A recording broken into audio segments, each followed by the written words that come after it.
All right, y'all. Welcome back to another video on the Nortex Mining YouTube channel. Today, we are diving into a little bit of a new topic on the channel that is ASIC mining. And I know what you're thinking. You're thinking, man, I thought you were a helium miner. I thought you were a low electric miner. How does this fit in? The KS zeros only use 65 watts of electricity, maybe 70.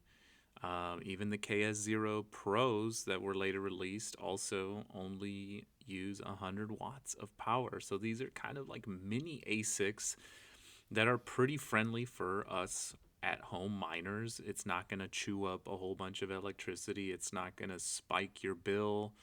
It's also not going to generate a whole bunch of noise in your office or living room or wherever you choose to put this thing. But um, I did break one of my rules, which is don't overpay for hardware. And at the time, it was early August 2023.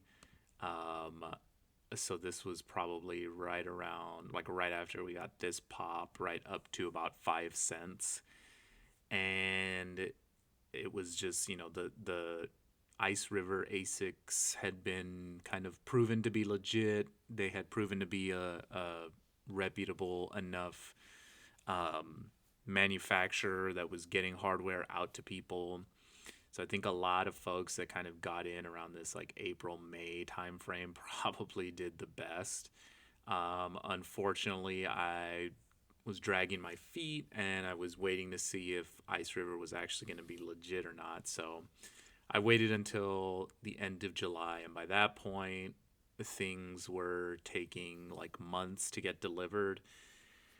And so I had the terrible idea to go on eBay and buy one of these things for, I think it was about $1,700.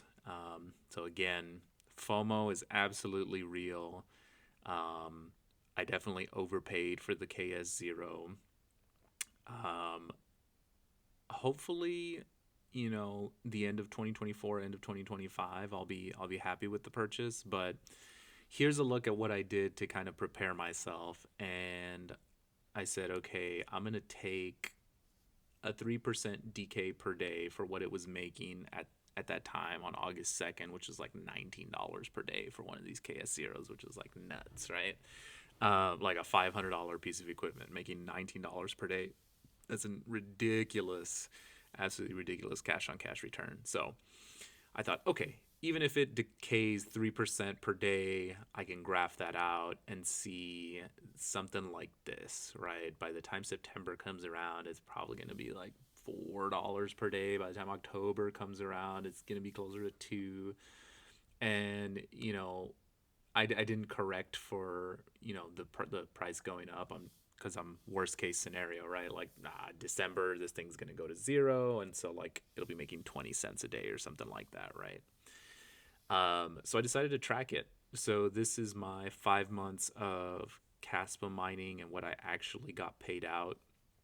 Um, here are the numbers that were coming in. I mean, I was getting about 400, 300 KASPA a day for like that first week. And about 4 or 5 cents per KASPA. I mean, that was pretty good, right? 18, 20, 14, 18. That's pretty solid. But man, the hash rate, the network hash rate just absolutely spiked and things went bananas. And so, you start to see this decrease in payouts, right? I mean, you start by the end of August, I was only making 100 KASPA per day. So at that 3 cent price, it's only $3.40. So I'm already at the end of August significantly below my projections, and so I'm like, man, this is wild.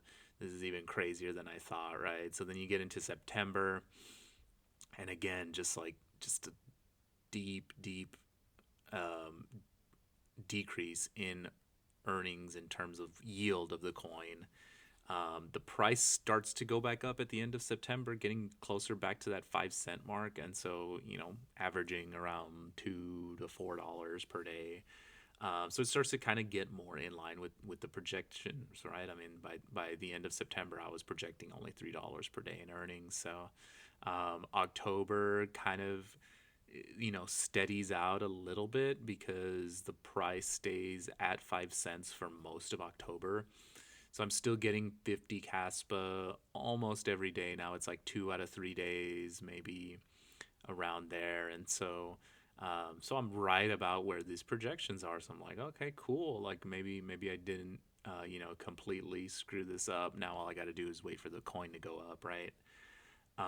And then November hits, and this is where things start to look better. I still don't like that I overpaid. I paid way too much for that KS0, but the 50 CASPA drops down to every other day, maybe one every 3 days here and there by the end of the month, right? But the price of the coin more than doubled. It went from 5 cents, spiked up to about almost 15 cents here, and it's back to about 13 cents by the end of the month. So now where I had projected, 50 cents, 60 cents, 70 cents, this is still around, $2 per day in here. So that's kind of outperforming the projections a little bit. And we'll wrap it up real quick with December. And again, just a lot slower. 50 CASPA, maybe once every 3 days, maybe once every 4 days. I got the bright idea to, in November, go ahead and add the KS0 Pro, but just purchase it direct and not overpay, not pay for a power supply. I found my own on Amazon. And so I added the KS0 Pro here in December.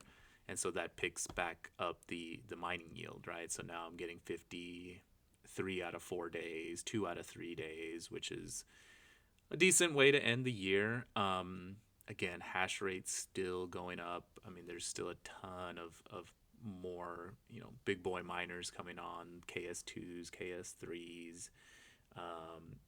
I think Bitmain is also sending miners or also mining these on these things. So it's getting wild, but still for a $480 piece of equipment and this KS0 Pro, being able to quickly add that and start to get, okay, between these two machines now, $6 per day, maybe it's between $2 and $3 eventually down here.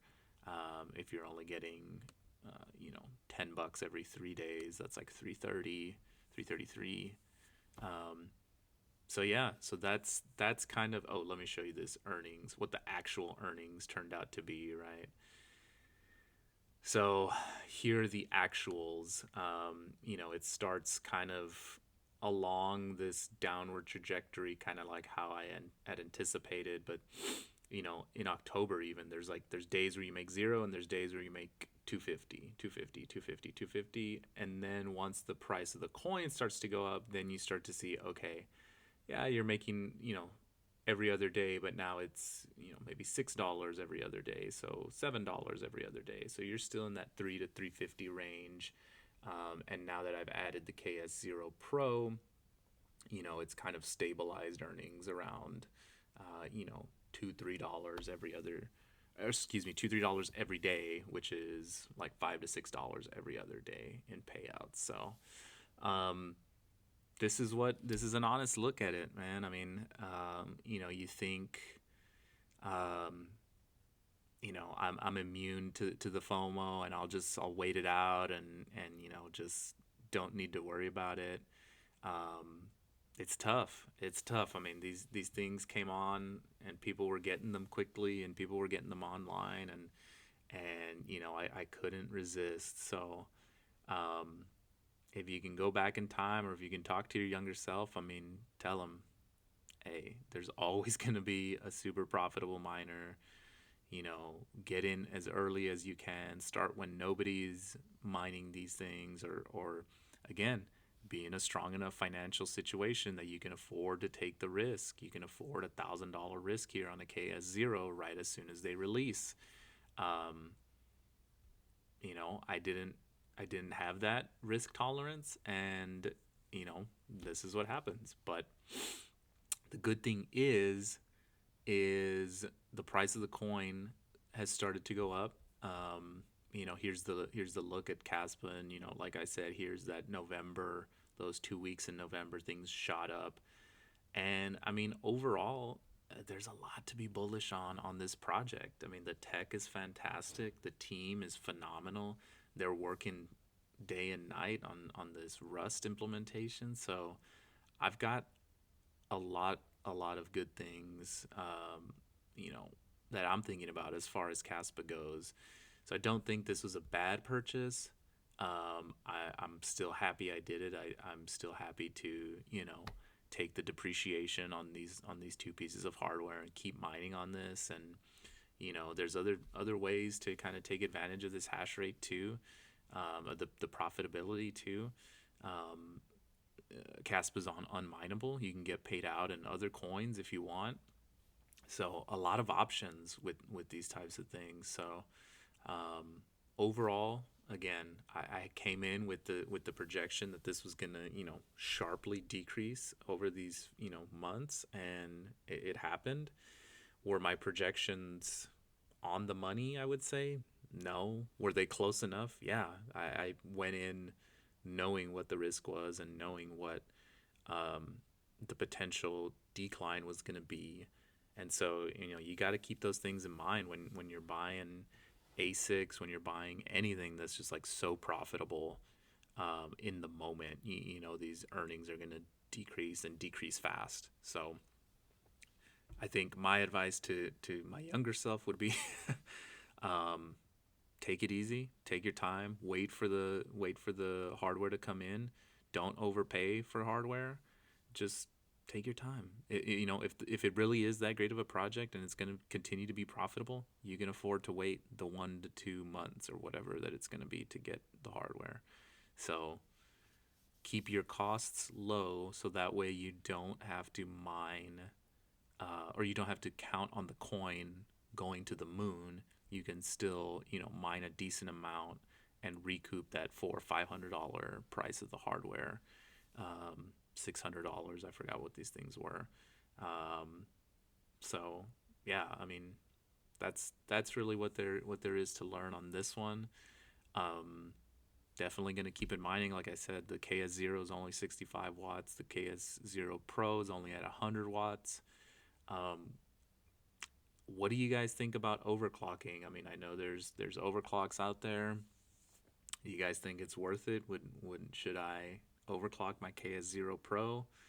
The free overclocks for the KS0 didn't work on my machine. I don't know if it's Silicon Lottery or I just got a bad one, or the thermal paste is bad. But I don't really have a ton of experience messing with ASICs, so I'm just running them stock for now. If you guys think I should overclock, let me know in the comments. Um, and yeah, we can see how that goes. But until next time, guys, keep your hardware costs low, keep your spirits high, keep on mining.